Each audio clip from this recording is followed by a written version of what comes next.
Welcome to MSP Unplugged Tech Talk Tuesday, growing your business acumen. I'm your host, Rick Smith. This is the place to learn tips, tricks, and strategies to help you run your IT service business.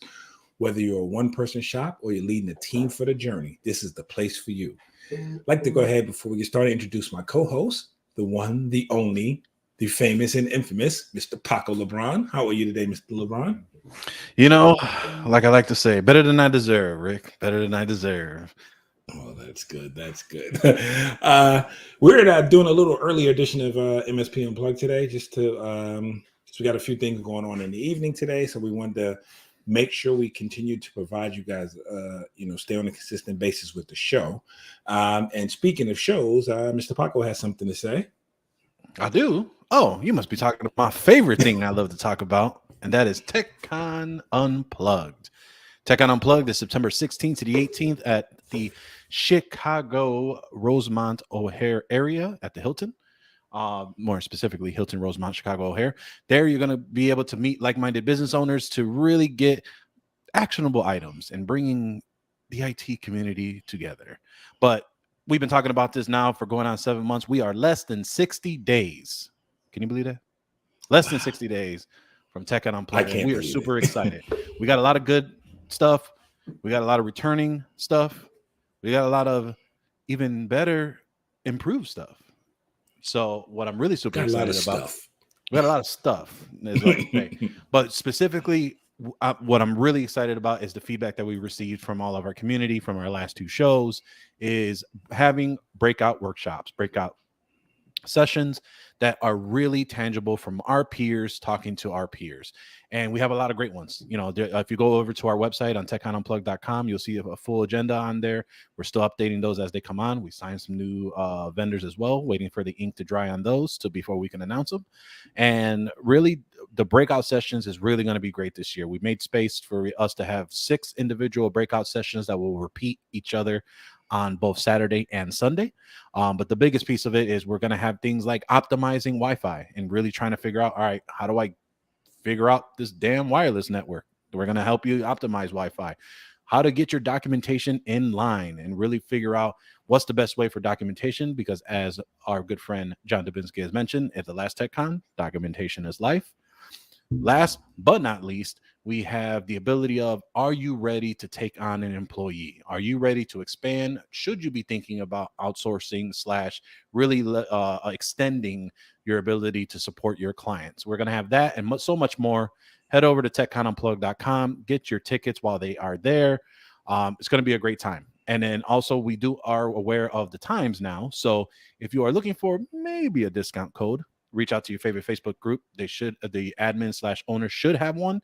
Or if you're part of the community, you should have received one already in your Patreon messages. So if you have not received it or are interested, again, head over to techconunplugged.com, purchase your ticket there, and we will see everyone who has purchased tickets so far. Rick, back to you. I just wanted to highlight one of the things we talk about all the time about TechCon Unplugged. And one of the things that we are very excited about, very happy about, is that the breakout sessions that Paco mentioned are 3 of 6 that we're going to have. But these are peer-led events. These are going to be led by MSPs, business owners in the industry that are just like you and I, running their business, trying to get the best out of it. And I think that is probably one of the greatest things we can get from it, is that these are people who are in the same boat as us, and it's not someone necessarily telling you what to do, but how they do it. And hopefully you can get some best practices from that. So, we're very excited about it. And, we look forward to seeing everyone there. Seems like Paco went audio only on me. I'm not really sure why. You there? Okay, well, we'll give him a few minutes. And, again, I just want to continue to stress the importance of TechCon Unplugged and, what it has done for a lot of techs who've come. It has really been one of those, for me, one of the biggest boosts to my business. I've gotten to, meet new friends, meet make new friends, make connections in the industry to help me grow my business. And it's always good when you have something going on, you can pick up the phone, send an email, drop it in the Facebook group to get help to a situation you have going on. And, there's always been some great learnings going on at TechCon Unplugged. So I think I finished my filler while Paco was away from us. So we're back, and let's get on with the topic of the day, and that's growing your business acumen. I think I mentioned this before. Paco and I decide, what we're going to talk about based on a couple of things. If a viewer writes in or emails in and wants to talk about a certain thing, our first thought on that is, hey, come on the show and join us to talk about it, which is, again, an open invitation to anyone who wants to talk about a topic, have something on their mind, feel like they may be able to get some learnings from us, or want to share something with the community. We definitely invite you to come on. Other times we just, we go based on things that have happened during our day or week recently. And the last thing is basically, hey, what are we going to talk about today? And, so today's topic of growing your business acumen is one of the things where you've heard me say this a lot. You've heard both of us say this. The tech part of this, for the most part, is the easier part, right? But we run a tech business, and we have to focus on the second part of that, which is the business portion of it. And growing your business acumen, to me, is just basically helping me to learn why I make decisions with the process I go through for making decisions that affect the business. And this is not necessarily always about what vendor I'm going to use or what goes into my stack. It's just about the other things. There's so many other parts to us running a business. There's the marketing, the sales, the setup, you've heard us talk about procedures and documentation, things like that. So it's all part of building your business, setting that culture, setting that standard as to how you're going to do it. So, with today's show, we're going to give a little insight on some of those things that we do. I'm getting a terrible glare from above me, which is driving me absolutely nuts. And it's, I thought we were just getting a divine. I thought we were just getting a divine presence. I'm sorry. But it's just a little, I have a skylight above me and the sun is directly above right now. So that is just going to be a little challenge. Maybe we're going to have to rearrange the office some to hide that fact. But anyway, Paco, when we talk about business acumen, how does that, look for you? Sure. So when I heard acumen, I thought that was something on a burger you were going to put on there.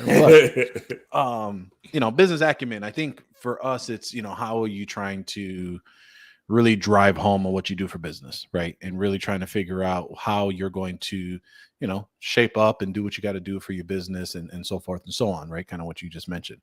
I think for us to improve business acumen and really trying to figure out that whole piece is you got to learn. You got to continue to keep growing your business. You got to figure out how you want to scale your business. But ultimately, you need to really figure out with a plan. You got to figure out where do you want to go and then work backwards. And at least for us, that's how we've operated for so long. And really putting a plan on how to get there. So what's important to you? Is it revenue? Is it hiring another person? Is it making enough money so you can have a nice quality of life, or what they call a lifestyle business, or whatever the terminology is used now?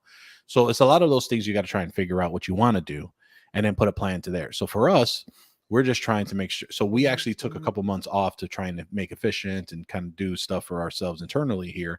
But, the plan is by the end of the month, by the end of the year, I can go ahead and step back fully and kind of let everybody do their own thing.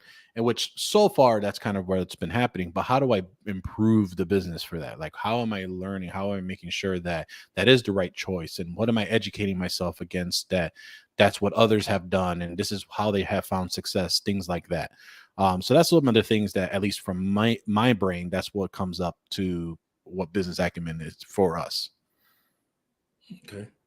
Yeah, and I think and a lot of it is, with growing your business, there comes learning. So, the title of this is growing your business acumen. So how are we what steps are we taking, or what are we doing to help us do that? You know, we come on the show each week. We talk about our learnings. We talk about our experience. We talk about, you know, what we're doing and how we're growing. Hopefully that helps to improve or helps someone, you know, a listener's business acumen. And we, the same way where we get feedback, which helps us with our growth. So, you know, some of the things I'm just going to ask the question, Paco, I guess, and I'm not leading your interview, but what are some of the things you do that you feel like helps you grow your business acumen?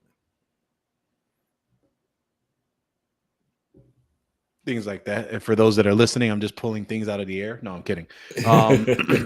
Really what for us that we try to do to at least help is, you know, being around peers. I think trying to be with people that have been established a lot longer, those that have been through some of the things that we're trying to figure out, and really just listening. I think a lot of like others listening to podcasts, listening to reading books. Well, listening to books because I'm a big Audible person. Those are really the biggest pieces. I mean, for us, it's really the just a one-to-one conversation and learning on people that what they've done and what they're doing, especially when you find someone that's at a similar phase / or even if they're using the same tools as you. It gives you an opportunity to really focus and figure out, oh, well, you're doing it that way. Well, why is that happening? Like if you always are asking that question, it helps you try and build that piece out as you kind of move forward for us. It makes sense. Like I know that, you know, again, we talk about some of the steps we take, you know, to grow. You know, I've been doing a ton of study on, like, my focus has been lately on just growing the brand. So I've been doing a lot of reading and, you know, a lot of Audible is your best friend because you can you can helps you to, you know, you can listen to it while you're doing other things. You know, so I've been doing a lot of books, you know, books on audio. Two that last week Paco mentioned this, and I started it actually on Sunday, was They Ask You Answer, which I just started on Sunday. So I'm trying to get through that. And the other book that I found found tremendously helpful was Founder Brand. I'm trying to think of the title. I mean, of the author. The author. Is that David Gerhardt? Gerhardt, right? David Gerhardt. Gerhardt. Yes, that is an awesome book. So both of those are with me, helping me focus on getting Renactus technology, you know, bringing our brand forward, focusing on that, and letting, you know, helping the audience or our client base know who we are and what we do. So, you know, that is one of the ways I am trying to improve my business acumen. You know, is just learning things like that. You know, we've started and you've heard me talk about this. We started a video marketing series where, you know, I'm doing more.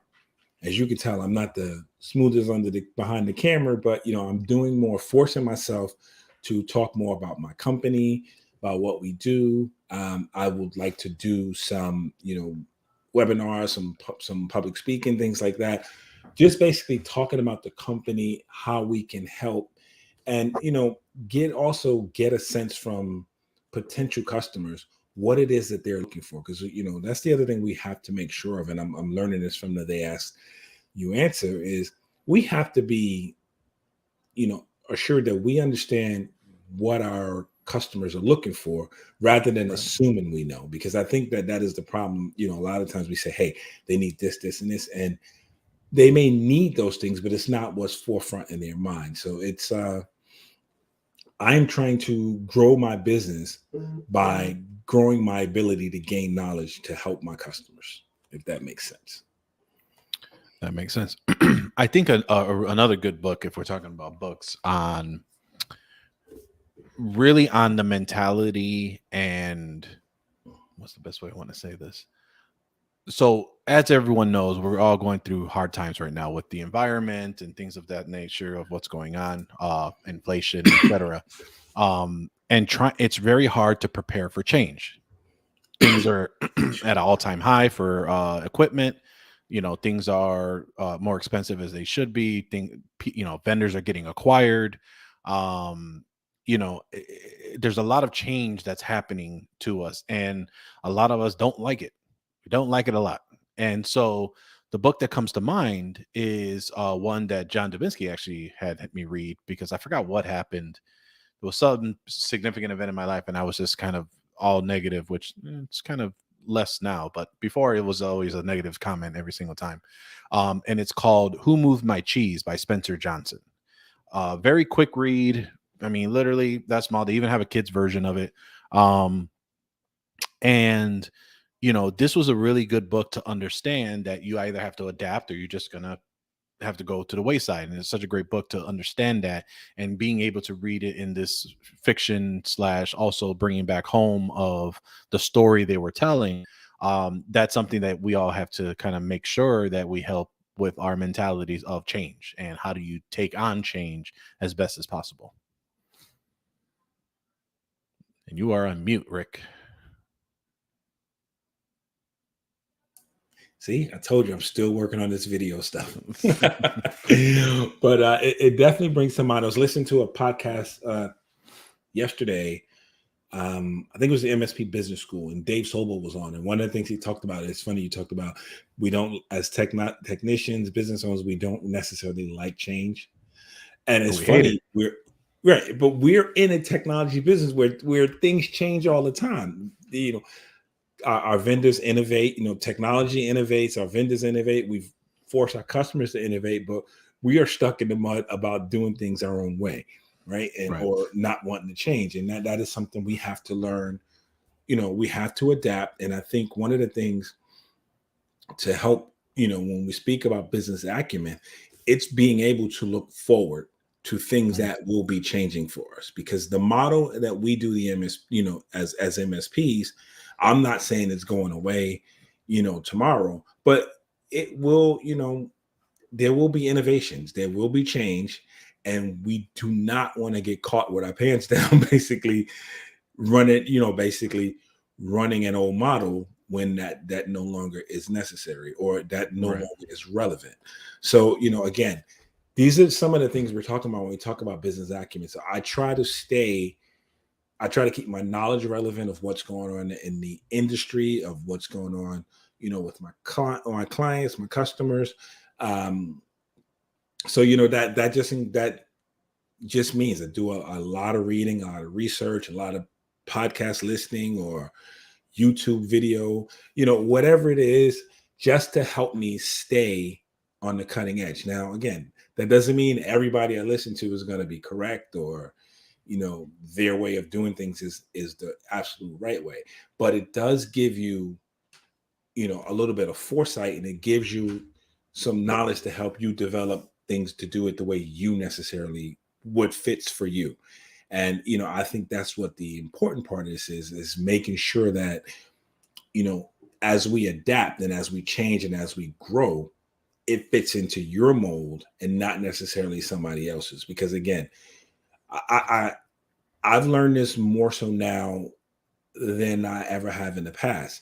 You'd always hear MSPs, you meet an MSP and say, hey, what's your stack? What are you using? What are you growing with? And the truth is, I'm coming to learn, I don't want to insult anyone or any vendor, but it's all the same stuff, right? They all do basically the same things. You're covering the same things. Some do it, some of their objects are shinier than others. Some do it a little better. I'm not going to say they all, do it exactly the same. But the bottom line is that is, becoming more and more the least important part of the success of your MSP business. The relationships you develop, the growth, I'm not even going to, talk about, things like the VCIO and stuff like that. But all of these things have played more of a major role than your quote unquote stack. Your stack is just there. It's just another support level. And it's not necessarily what builds the relationships or grows the business. So I say all of that to say, I am trying to keep myself abreast of what is going on so that as times change, Renactus is not stuck in the mud trying to figure out what happened. And a classic example is that, and I'm sure there are a few of us here who can vouch for this, who started out as break fix shops, we got caught, behind the eight ball. Some of us got caught behind the eight ball when the MSP market, started to grow. A lot of people did not adapt or were very slow to adapt. And there's still some who are not doing MSP. And that's totally fine if that is your, that is your choice. But it just so happens that is where, the industry has moved. And it's interesting that you say that too, because I've heard from some other MSPs, they have started now leveraging becoming VARs again and value-added resellers. So because of their placement on the client that they're trying to attack, which at this point is co-managed IT, now we have some colleagues that are doing close to $30,000 to $40,000 a month on just value-added reselling to co-managed ITs, because they can't receive any of the channel type software and technologies and SaaS products that you can get. They have to go through that reseller of an MSP, and they are starting to work with IT companies, enterprise companies or co-managed environments that have an IT department, and helping equip them and leverage those tools to make a profit as well. So everyone has their own real way of running their business. Some are supplementing, some are adding. But going back to what you said before on listening to podcasts and how to improve your business acumen, I just listened to the one that just got released this past Friday. The CEO of Blackpoint Cyber was on Channel Pro Networks podcast, and he kind of just went through this whole like, hey, this is where a lot of people are thinking archaically on trying to retrieve stuff, and really they need to focus on this. And he even mentioned like saying that CIS 18 is really the standard that he really believes is the most relevant. And they even help configure, they'll even tell you how to configure your environments, how they are or how they are structured. So what I mean by that is, if they're an on-premise customer, you set it up this way. If you are setting it up, if they're a cloud customer or remote, this is how you should set up. And they're actually providing the abilities to understand this is how you can maintain your attack vectors, or from not having attack vectors as limited as possible. So I thought that was pretty cool on just understanding there are different ways to do it, but how to improve yourself from something that you thought was great 18 months ago. Exactly. Again, that's about seeing ahead, knowing what's coming, and as things change. We it was for a lot of us a good economic success with COVID and just the changeover, but it was something that we were not, most of us were not focused on, is that whole work from home. The whole movement to work from home, which now, in my vision, in my opinion, is not going away. There are going to be more people back at the office, but we're going to have a larger percentage of those work from home users that we're going to have to support. And the more we, learn to, set that up and incorporate that as part of our business model, the better we're going to be. And, I've seen now some MSPs, they advertise it. They talk about it. They promote the fact that they are that distracted me. They promote the fact that they are a work from home firm. Like they Right. specialize in helping people work from home. And it is something that I think we all need to think about. It's funny, this morning Paco asked me about work from home. I said, hey, put him on Screen Yeah. Connect and let him go. But it was a joke. But it's one of those things where we do have to come up with a plan now, and Right. I had a conversation with a client the other day about setting up, hey, my client, one of my employees is going to work from home. They have a laptop. Can you just set them up to work? And I was like, no. My suggestion is, we can do that, but my suggestion is get a company-owned laptop that you put your all of our security devices on, all of our, everything to protect the computer as if it was in the office. Let them use that so we can restrict what they use, for the simple fact that what they bring on the system, you don't want it basically being adopted inside your network. So this is one of the things where we have to start making those changes, because I know in the beginning when work from home, we would just slap on a VPN or slap on a screen connect or ConnectWise, whatever you call it, and say, hey, go, you can work from home now. So it's just, again, part of adapting a new strategy. As things change, we have to be adaptable, and but more importantly, I think we have to see it coming. Again, no one could have predicted COVID, but we can predict we could have predicted the work from home, some type of disaster. Yeah, right, exactly. Yeah. So, no, I mean, I think you have a lot of great points. I think for us, we're really diving into the cloud-centric ability first, and it has become an interesting avenue of switching the mindset of being cloud and security first and figuring out how to get all that configured, limit your attack surface, things of that nature. Like every server I see, if it's a file server, it's going to SharePoint. Like that's just off the bat. Get rid of that son of a gun, and then get everybody remote as possible. And so we have a lot of remote clients. We have a lot of clients that are just trying to figure out how do we kind of improve their cyber resiliency, right? That's the term that's being used. But really trying to figure out a way of understanding where this is going to go, right? Like you said, the cloud's not going anywhere. But the question is, how can we continue to keep in mind knowledge of our clients? And so everything is going to SaaS, software as a service. So, they're going into the HubSpots of the world, Salesforce, Dynamics. How are we protecting against that? How are we ensuring that they're going to tell us what they're using? And how do we ensure that they have MFA enabled, IP restrictions done? Are they going to be on a cloud VPN to make sure to maintain their individuality? Are you creating a cloud firewall boundary so that way you can ensure that activities going inside from right now? Because, even down to when we had interviews with some firewall guys, especially one that was a high CTO, that SSL inspection is crap. It doesn't work. It does, it breaks a lot of things. You got to put them on bypass anyway. There are better ways to do it, but it's such an archaic way of doing it. A lot of these insurance providers are asking us to check the box saying you have a device that has a subscription on it that can do this, right?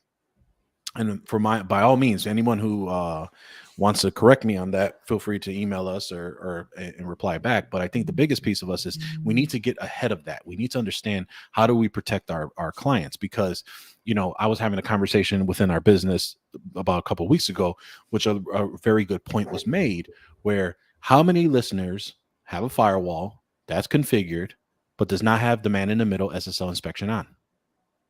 I can tell you probably 80% of them, if not more, have that configured, but do not have the SSL inspection on.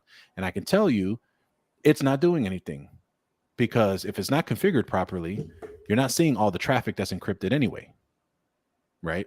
And the second part about all that is if it's not configured properly, which was a great point that was brought to me when we had our internal discussions, is if you were sued, are they going to be more upset, or are you going to be more negligent that you didn't have it on in the first place, or didn't have it, or that you said you turned it on, but you misconfigured it? Now, which one is worse? I don't know. I'm not a lawyer, but these are things you got to try to think ahead of that. You can't just go off of what they say and kind of just go from there. So we got some ideas that we're trying to play around with that to kind of get both sides. And I'm happy to share those at TechCon Unplugged. But, I think that's really, you got to start understanding, how do you improve your business? Like where are you going to see yourself future, right? And you can make your good calls, right? You're trying to make the best smart guess as possible. But as you mentioned early on in the show, there's so much happening and so much is changing that things could just switch on a dime. Again, companies are getting acquired. Microsoft Lighthouse is getting better and better, which is becoming very attractive to us because we're a Microsoft Intune client and we do a lot of Intune stuff with our stuff. But there are other of our vendors that are improving their game too. And so there may be even more consolidation of our stacks and tools just because we're trying to limit the attack vector. The less tools that we have, in my opinion, the less likely it is that there's something I have to worry about. But we've had this conversation before on a podcast before, you and I, where, having multiple tools limits, not limits, but allows you more flexibility. So if one got compromised, you still have the others that weren't attached to that. So Right. definitely understandable, definitely different strokes for different folks. And it's just kind of figuring out how you want to move forward with your business as the best educated guest as possible. Right. And it goes back to again, staying relevant and staying knowledgeable. I know that I don't know this like verbatim. I don't have all the details, but I know Apple has developed basically their own service now, which would, in some ways eliminate the need for our RMM scenario. It's just a matter of time before Microsoft does it as well.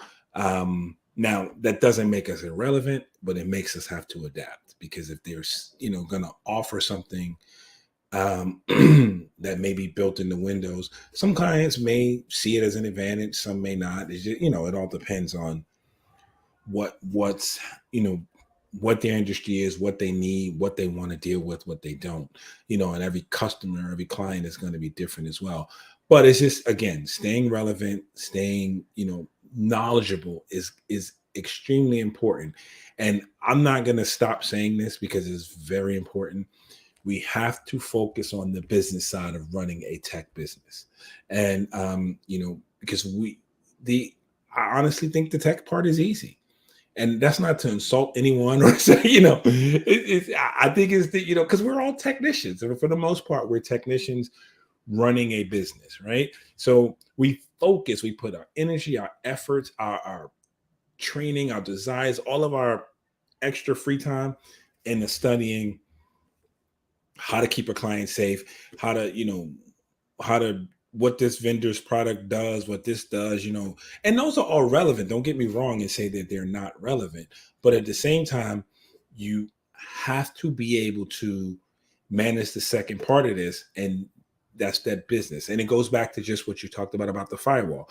The decision you guys make about the next step you go with the firewall is more so going to be a business decision than it is a tech decision, correct? It's really going to be a decision at what is best for ProdigyTeks. How do we go? What's the best move for us to make to get where we want to go? So that is why I emphasize that, and I keep saying it, because it was told to me,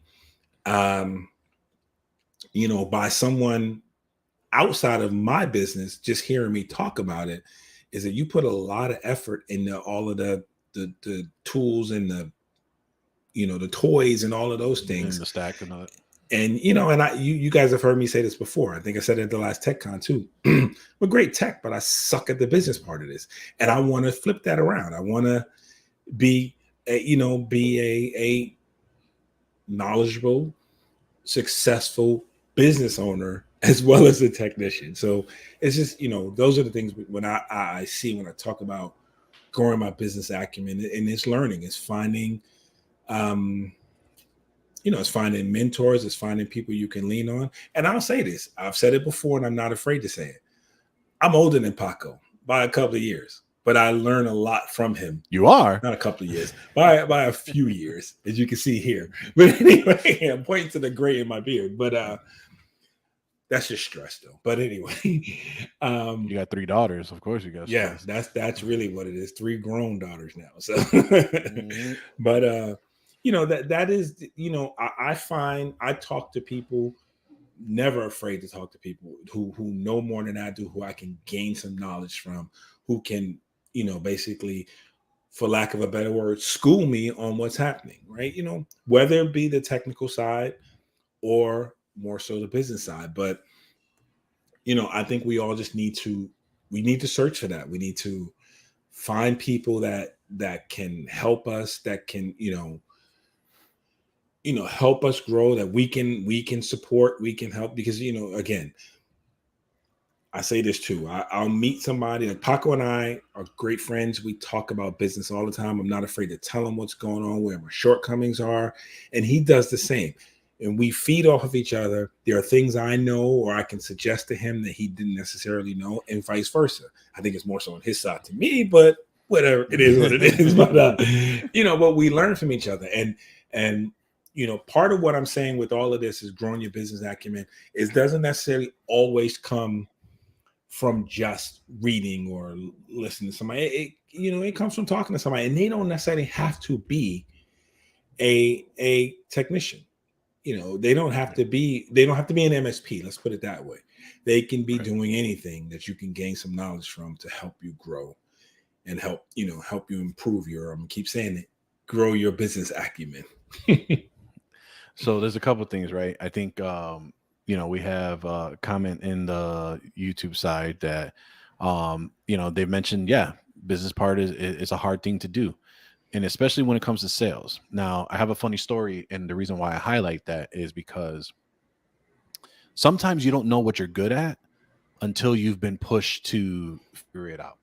And so what I mean by that is I actually went ahead and had a epiphany, a kind of a discussion with a couple of people on understanding where do I want to do with my business. So because I assumed I would be good at the customer service delivery portion of the business, and I need to build out the sales team to continue to run that part, right, and have that as the autonomous part. And what I quickly learned is that I'm actually really good at sales, and I'm not a salesperson. Like that, like I used to think salespeople were snake oil salesmen. Like I used to view salespeople as the most dirtiest thing. Like I just I would make the comment, "Oh, that's a sales guy," as like a derogatory bad thing.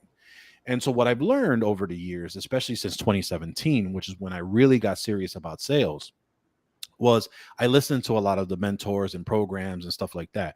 One program that really helped me really well was a good friend of mine, Victor Antonio. He's had a network show on Spike TV. He has a course that's a SaaS course. I forgot what it's called now. It's called I think it's Sales Velocity Training.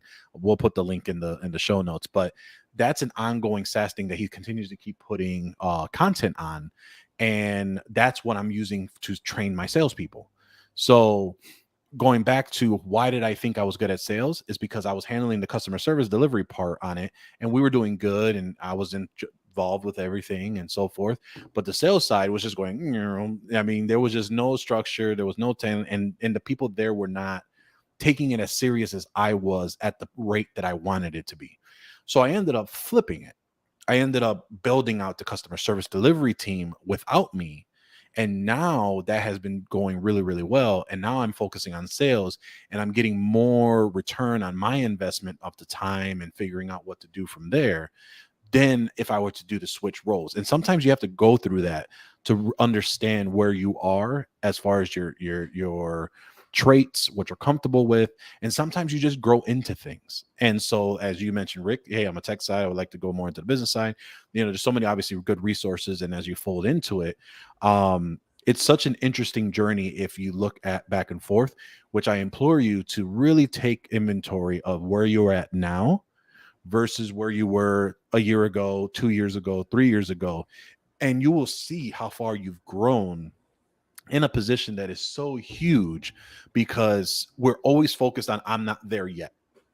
And it's, and there's a Matthew McConaughey speech. It's like, oh, I'm going to be my hero in 10 years and keep continuing. You'll never get to that point, but you've grown so much further than you have before. And we oftentimes don't take inventory of that. It's just so important to make sure you really understand that, where you may be bad at business right now, but you probably are really good from before as well. I think that understanding that piece really helps you, and really understanding that you probably are really great at what you do, but there obviously for everyone, there's so much improvement as well. We just got another comment about this, and I'm just gonna push it out a little bit here. Sure. Says I'm very versed to leaving out details and managing reasonable expectations. That being said, it causes me to also have a really hard time summing things up so that they're digestible. The second part of that is either you have or had issues with that too, and can you speak on it? And the truth is, anybody who knows me know I tend to talk a lot, but not get to the point sometimes. And you have, so the answer to your question is yes. I have struggled with that.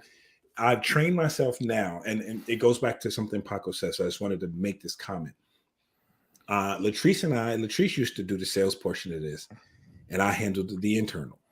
We figured out based on our skill sets, we flipped the roles because she's awesome with talking with people that she knows and gathering, information and making them feel comfortable and just figuring out next steps and all of the schmoozy stuff, basically. Let's put it that way, right?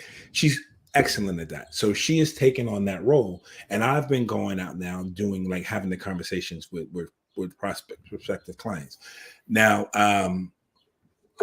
to get back to the point, what I'm learning is, again, through just growing my business acumen, particularly with the sales, is it's not about the tools, it's not about the tech or any of those things. You have to figure out what the customer's needs are and speak to that.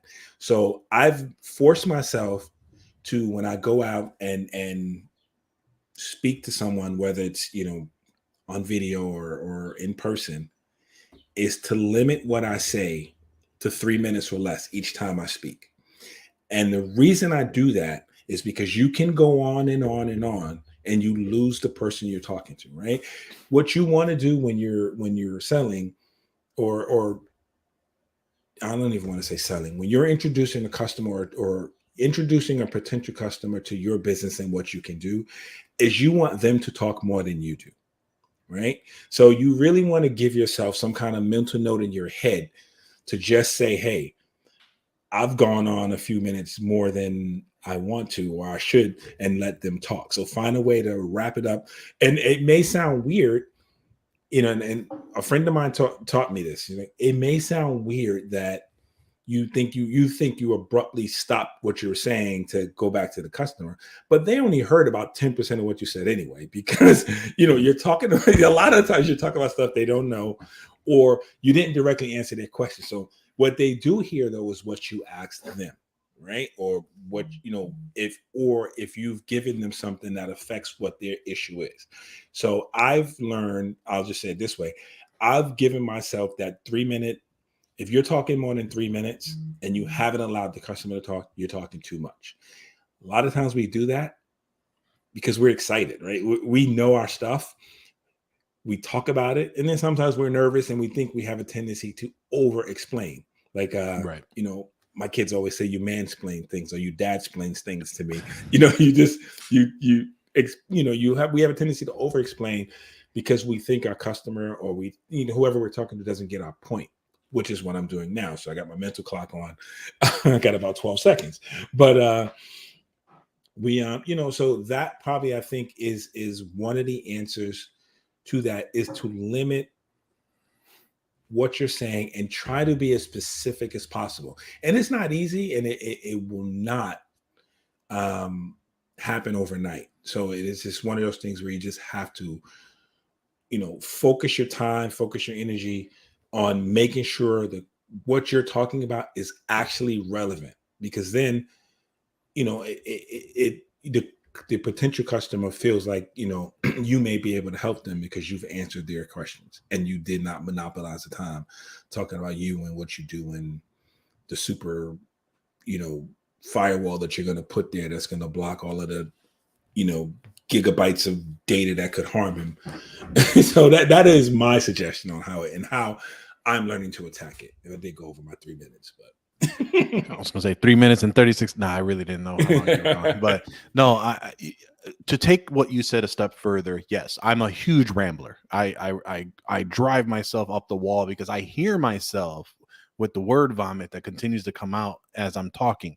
But what I've trained myself to do is I will trail back to what the original point was that I was talking about.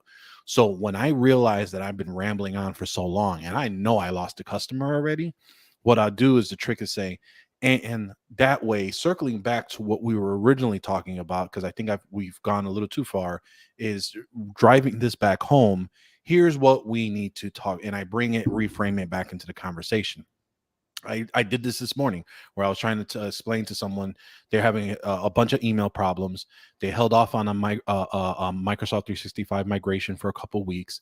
We explained this to her. Today, she's like, well, I need to send out emails now to my clients. I was like, look, and I go through all the process, and then I noticed she just looked at me like, oh my God, what's going on here? So I had to circle it back and say, look, right now, immediately, we're going to do step one. You get into your webmail, you handle your stuff. Then this weekend, we're going to handle everything else. So when I went back to it, I was able to realize, okay, I went too far. How do I summarize what I just said? And so then I'll hit the digestible 1, 2, this is what we need to do. Do you have any questions? Because sometimes people will take, and Jennifer Bleem talked about this on a Channel Pro Networks podcast 2 weeks ago, where they could be like, yep, but like you said, Rick, that you lost them 3.5 minutes ago. So when you stop and ask them the question, hey, is there anything that I just said that you have any additional questions with? And every sales call, every call I do for a customer service, every way that I go ahead and talk to a person, I always end it by, I know we went through a lot. Is there any questions you have right now that I can answer before I let you go? And that gives them the ability to go ahead and reply back and go from there. And so really having that structure onto yourself and really talking impromptu. I talk really well impromptu, but sometimes when you read off of a script, it's not as bad as well. As you kind of mentioned in the comments here, the personal struggle is with the written presentation, right? Oftentimes what you'll find is your assumption is you're going to sound robotic, or you may sound like it's structured and it doesn't sound authentic to the client, prospect, etc. What I would say is I'm going to post a couple YouTube videos that Victor Antonio talks about this, and he tells you that that's going to sound so much better than you winging it and not having a qualifiable result. Like I can tell you right now, I close 20 to 25% of all my deals that I talk in a month. So if I have 8 deals, I'm closing 2. I know that for a fact. Just my numbers for the past 5 years. I know that's how I have to get. Now getting those qualified 8 to come in to be able to get the qualification of those 2, that's where the fun begins, right? And so that's how you have to help yourself get that practice. It's hard. I'm not trying to say that it's not easy. It's that it's easy to be able to just do it. But I will post a couple of links that should help you out, that talk about reading from a script doesn't have to be robotic, and then you can add your own nuances so it's not. And then now you kind of fly and that's your thing. And then you don't even have to look at the script anymore because you already have it down packed and you have your own thing to kind of go through as well. Right. And I was going to say too, it may sound, people think it sounds canned, but practice in the mirror, or practice, in front of the camera, whatever it is. If you practice it, more so, and I've learned this now with doing MSP Unplugged. I read from that script for so long, and I never practiced it. So the next Tuesday, I'm reading from it again, and I'm reading from it again, rather than practicing it. And then you really start to ad-lib as you need. Right. It comes out more natural if you're really worried about it sounding robotic or rehearsed. It becomes a natural part of your speak, and then you can add your pauses, or however your rhythm. I forget, there's a word for it. It's pace, but it's another word for it. Your cadence, and it'll be more natural to how you do things. But I'll say too, even when in written, just kind of sum it up. We have to remember all of this, particularly with sales. It's not about all the crap that we sell them, right? It's about making the customer feel comfortable about solving their issue. And that is where we have to put our focus on, right? So I have stopped, unless a particular client asks me, they'll never, ever hear me talk about a product we use, right? Because it doesn't matter. I could tell them we use ABC or 1, 2, 3, whatever it is. They don't, 90% of the time, they don't know what it is. I did have a client recently, the last client we closed, he used to be in tech. So he did ask those questions. So I asked him, I said, a lot, and I missed it. I didn't, when I should have checked out his LinkedIn profile and known he worked for a couple of tech firms. But he asked those questions. So I talked to him, and then I changed a little bit of what we talked about, but I still kept going back to fulfilling his need, what he initially called me for to solve. So that is just where we have to, remember the focus has to be there. Right. I wish I could, but there's no magic bullet. there is no super way to say it. I just think we just keep growing, keep educating ourselves, keep doing our best to listen to our customers and even your current clients. This is probably even more important, is listen to them. This is what Latrice's job is now, to figure out what we on the tech side,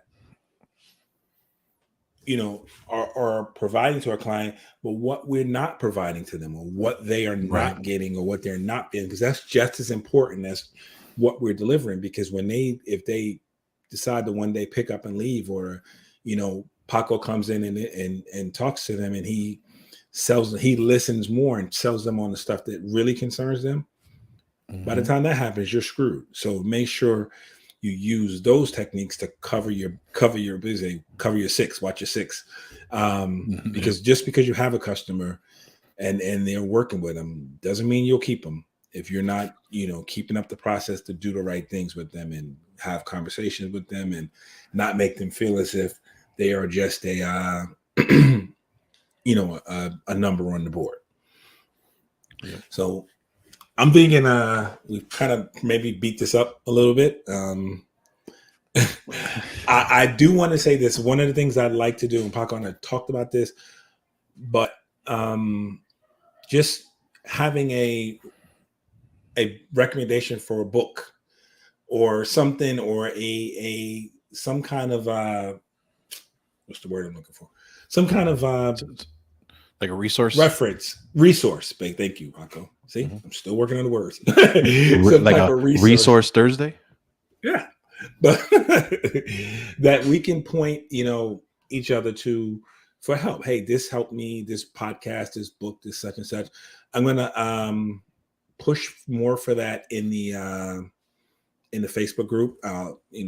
John's in there. He's doing a great job. I'm sure you guys have noticed there's been more interaction there, and I'm so glad he's back to do that, because I suck at it. But anyway,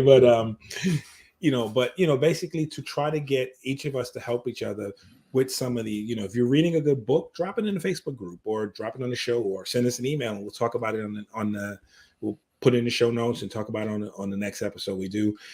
But it's one of the things if you're a guest on the show, I'm going to ask you if you can recommend something good. And I think we may want to start doing it to our vendors as well, because they're in a very similar boat. So they may have some recommendations. Again, I got from Jimmy Hazlitt is where I got the, from Quick Pass is where I got the idea of the book Founder Brand.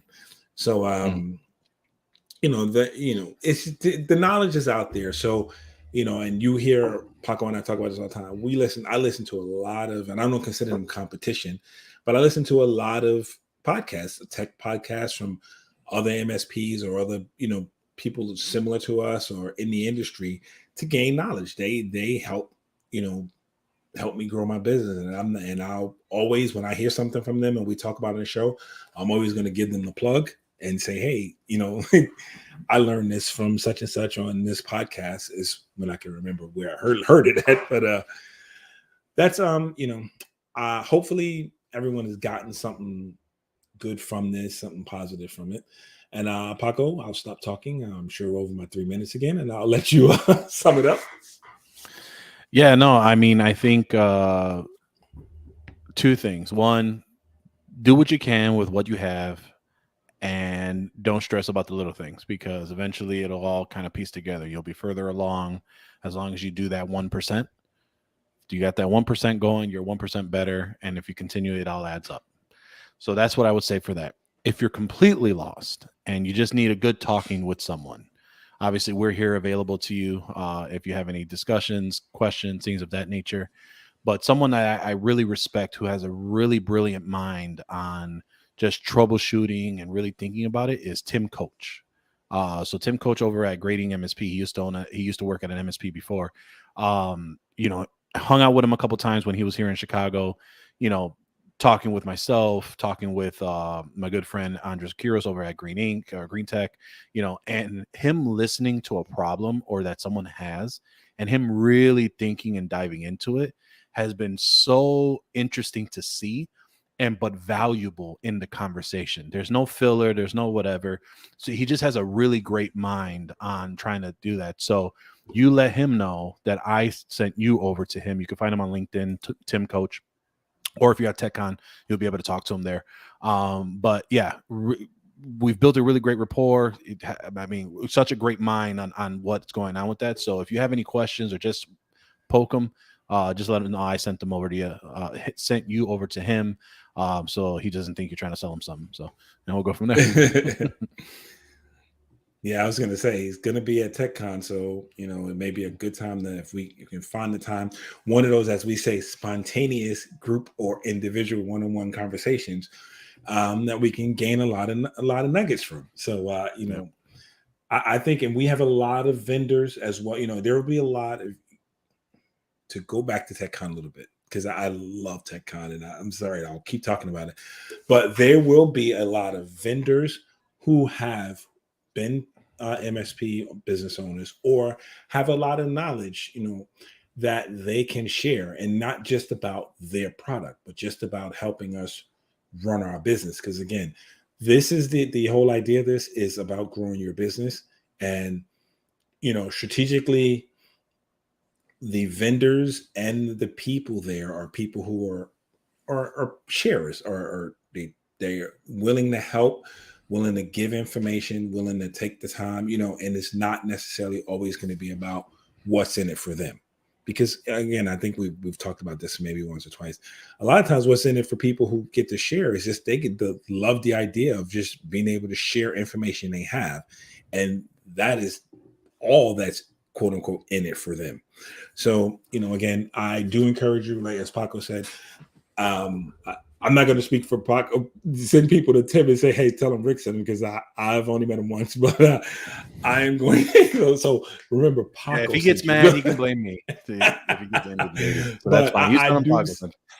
I do say that there will be a lot of that camaraderie, that being able to talk to someone, gain some knowledgeable information at TechCon from not only your peers in the industry, but the vendors as well. Those one-on-one and spontaneous conversations happen everywhere. And I'll tell you, the greatest fun I had was sitting at a table with Matt Lee on Friday night. That was probably the most knowledgeable and the most fun I've had in a very long time. I had not laughed on that Friday night. I haven't laughed that hard, and I think it was maybe months, if not a year and a half, because of just that build. And then what a lot of people don't know is that you and I actually had met over when Instant House Call and I guess Tech Marketing Engine, but at the time was Tech Site Builder, held the Unconvention in DC.